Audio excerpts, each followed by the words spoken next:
саламатсыздар ма студенттер? Біздің бүгінгі тақырыбымыз жұмысқа дайындалу және оқыту тақырып бойынша 3 сұрақты қамтып өтеміз. Жұмысқа дайындалудың түсінігіне, жұмысқа оқытудың түсінігіне және аяқталған қылмыстың түсінігіне белгілерін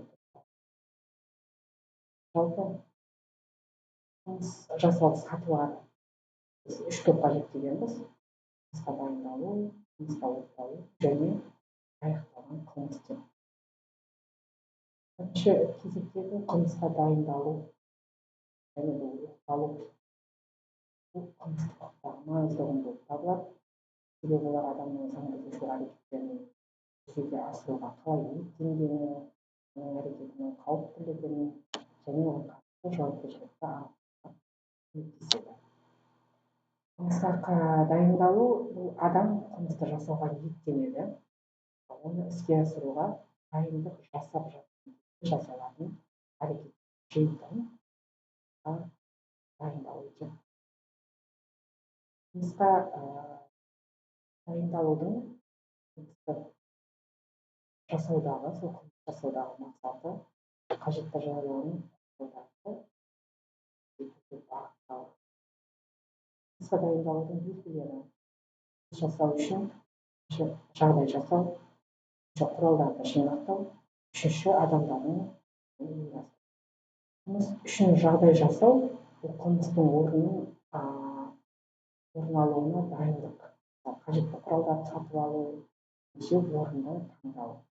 Құралдарды жинақтау, қылмыс үшін қажетті құралдар мен заттарды жинақтау, қару-жарақ, жарылғыш заттар сияқты адамдардың қатысуын ұйымдастыру, басқа тұлғаларды қылмысқа тарту, немесе оларға қатысты көмек көрсету. Қылмысқа оқыту дегеніміз бұл жаңағы адамның қылмыс жасауға бағытталған әрекетін жүзеге асыруға тырысқан бір белгілі себептермен қылмыс орнын алмаған жағдай, қылмыс ешқандай орын алмаған жағдай. Қылмысқа оқытудың белгілері бұл екі әрекет арқылы жүзеге асырылады. Бірінші нақты әрекет, екіншісі қылмыстың орын алмауы. Нақты әрекет деп отырғанымыз оқыту кезінде қылмыс жасау үшін нақты әрекеттер жасалады. Қару қолдану, есірткі тарату немесе басқа да қылмысқа бағытталған әрекеттер. Екінші қылмыстың орын алмауы белгісі. Яғни оқыту кезінде қылмыс толық орындалмайды, бірақ адам қылмыс жасауға нақты әрекет жасаған болып табылады. Қылмысқа жаңа айтып өттік, дайындалу мен оқыту. Енді осы екеуінің арасындағы айырмашылықтар қылмысқа дайындалу мен оқытудың арасында. Дайындық бұл қылмысқа дайындалу.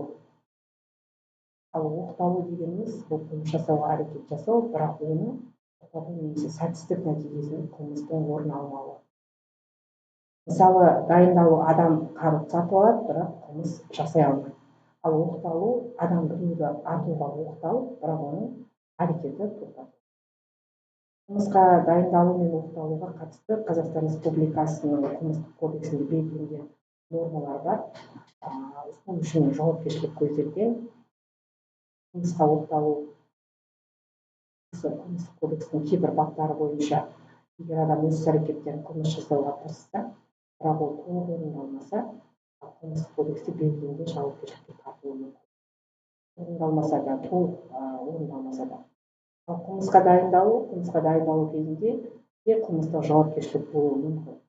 Егер бұл дайындық заң бойынша жаңағы қылмыстық әрекет болып табылатын болса. Үшінші сұраққа қарастыратын болсақ, үшінші сұрақта бізде аяқталған қылмыс жасау сатыларының үшінші түрі, үш топқа жіктеген, үшінші түрі аяқталған қылмыс. Яғни аяқталған қылмыс дегеніміз қылмыстық адам жасаған әрекеттің немесе әрекетсіздіктің толық жүзеге асуы және сол арқылы қылмыстың барлық элементтерінің орындалған жағдайы. Қылмыс екенін анықтау үшін біз қылмыстың құрамын, элементтерін төрт элемент болуы аяқталған қылмыс адам белгілі бір заңсыз әрекет жасаған жағдайда қоғамға қауіпті әрекет жасаған жағдайда барлық құрамдас бөлігі жүзеге асырылған кезде қылмыс толық жасалынған қылмыс яғни толық аяқталған қылмыс. Аяқталған қылмыс бұл қылмыстық құқықтың тұрғысынан алатын болсақ, қылмыстың барлық элементтері, яғни әрекеті, объектісі, субъектісі, объективтік жағы, субъективтік жағы, яғни оның қылмысты жасау барысындағы мақсаты, кінәнің түрлері, қасақаналық па немесе абайсыздық па, осылар жүзеге асырылған жағдайда орын алатын заң бұзушылық. Аяқталған қылмыстың негізгі белгілеріне қасақаналық қылмыс жасау дейді. Қылмысқа деген мақсат қоғамға қауіпті іс-әрекеттің қылмыстың ішкі жұмысы, яғни кінә. Екінші қылмыстық әрекет немесе әрекетсіздік. Қылмыстың орын алуы үшін адамның заңсыз әрекет жасауы немесе белгілі бір әрекеттен бас тартуы. Қылмыстың зардабы үшінші белгісі қылмыстың салдары немесе оның жүзеге асырылу нәтижесі. Яғни ол қылмыстың зардабы адам өлімі, дене жарақаттан мүлікке зиян келтіру деген сияқтылары. Аяқталған қылмысқа қатысты қылмыстық арнайы өзінің құқықтық принциптері бар. Осы аяқталған қылмысқа қатысты қылмыстық құқық бойынша қылмыстың аяқталуы үшін оның толық жүзеге асуы керек. Яғни белгілі бір қылмыс жасалды ма, оның барлық компоненттері орын алады. Демек, ол орындалған жағдайда, қылмыс толық аяқталған жағдайда заңды жауапкершілікке тартылады. Мысалы, аяқталған қылмыс, егер адам қылмыс жасап, өтемелі алған болса, бұл қылмысы аяқталған деп есептеледі. Себебі ол толық жүзеге асырылған болып табылады. Аяқталмаған қылмыс, егер адам қылмыс жасау үшін үйге кірмекші болғанда, оны қамаған болса, бұл жағдайда қылмыс аяқталмаған болып саналады. Қылмыстың аяқталуы мен оның салдары. Яғни қылмыстың аяқталған қылмыстың әртүрлі салдары болады. Ол қылмыстың қоғамға немесе ол жеке тұлғаға тигізген әсерінен тұрады. Мысалы, қанша адам зардап шексе, немесе қандай мөлшерде материалдық, моральдық шығындар келтірілсе, сол факторлар қылмыстың аяқталуына және оның зардабына әсер етеді. Қылмыстың салдары оның ауырлығын және қоғамға зиян келтіру дәрежесін анықтайды. Рахмет, тыңдармандарыңызға.